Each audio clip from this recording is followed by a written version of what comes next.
In his news conference the day before yesterday, the one where he at least copped to the word mistakes, and having made some of them, President Bush again claimed, even jokingly, that he has been misunderestimated.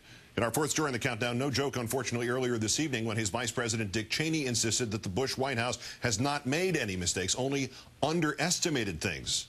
No miss. Well, except for the entire premise.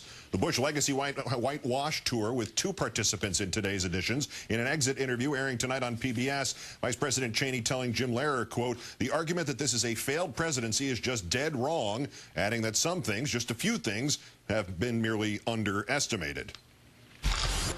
The president has also said that he made some mistakes in the last 8 years. Did you make any? Well, make mistakes. I can think of places where I underestimated things. As for those underestimations, Mr. Cheney is not assuming responsibility for any of them. The economy's precipitous collapse, the fault of the rest of the entire world. The 9/11 attacks, the fault of previous presidents. No WMD in Iraq, the result of faulty intelligence. The reconstruction since, Saddam Hussein's fault for having beaten down the Iraqi people to the extent that they could not bounce back quickly. So really their fault as well. Oh, and that alleged link between Saddam Hussein, al-Qaeda, and the 9/11 attacks, the vice president is still trying to muddy those waters. He'd killed hundreds of thousands of his own people, and he did have a relationship with al-Qaeda. That's not to say that Saddam was responsible for 9/11. It is to say, as George Tenet, CIA director, testified in open session in the Senate, that there was a relationship there that went back 10 years.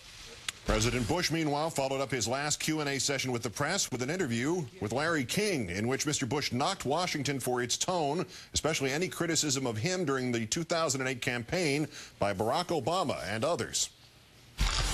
When you make big decisions and tough calls, you're going to get criticized. And, you know, during the course of this presidency, of course, I've been disappointed at times by the silly name-calling that goes on in Washington. It's really not necessary that it happened, but I've done my best, though, to make sure I didn't bring the presidency down to that level.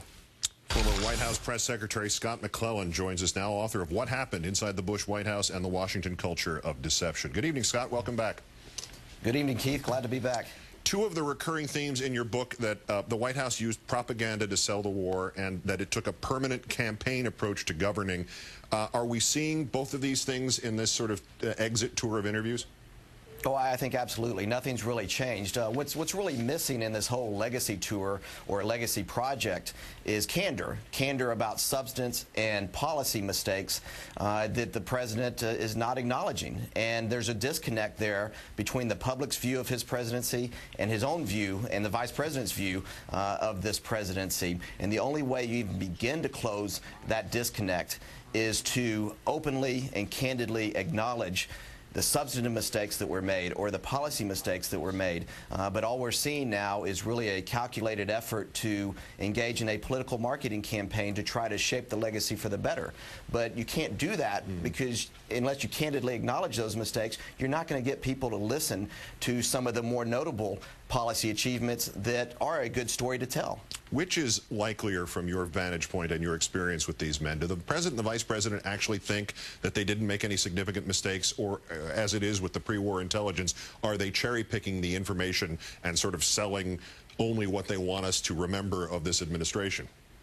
Well, there's probably a little bit of both. I think to some extent they're trapped in this state of denial about their own shortcomings and how this administration went off course. I mean, you heard the vice president talk about how this isn't a failed presidency, that things didn't go off course. Well, the vast majority of the public would disagree with that assessment, and I think the facts bear out that, well, things did go off course. One of the things I wrote about was how the threat of Iraq was overstated and oversold to the American people, and it was later confirmed by the Senate Intelligence Committee. And if they would go out there and acknowledge some of those mistakes, then I think they could go back and talk about some of the successes when it comes to giving more money to Africa for AIDS relief or education reform or other things like Medicare, the Medicare prescription drug benefit, and get people to pay attention. But right now, people are just tuning things out, and the only thing they're doing at this point is really deceiving themselves. And what about Iraq specifically, Scott? I mean, the vice president was also asked by Jim Lehrer if the war has been worth more than 4,200 American lives, and he responded, "I think so."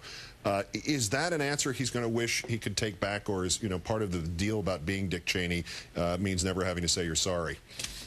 Yeah, I think that with the vice president, there's no reflecting, there's no second guessing, there's no looking back. And that's one of the things with the president, too. He's not one that's inclined to engage in self-examination or any genuine reflection about things. They view this legacy project as just another way to try to spin things for the better. And that's not the way to look at it. It's been the mistake with this administration all along, that you could go out and politically market the war to the American people, and that was the way to go about governing, instead of honestly addressing these issues and talking about the real risk that we faced and the real consequences of the decisions that would be made. I imagine there's not going to be any last-second awakening here in tomorrow night's address from the president? I do not expect that. I would hope that would happen someday, that maybe someday he can engage in some honest reflection and self-examination and come to grips with the reality of where things went wrong and what the real mistakes were in his presidency, and accept responsibility for that. Right now, every mistake that he admits or acknowledges is just part of the tactic for selling his legacy, and a way to just continue to try to spin that legacy for the better instead of acknowledging the real mistakes. Scott McClellan, author of What Happened, former White House press secretary. Once again, great thanks for joining us. Thank you, Keith.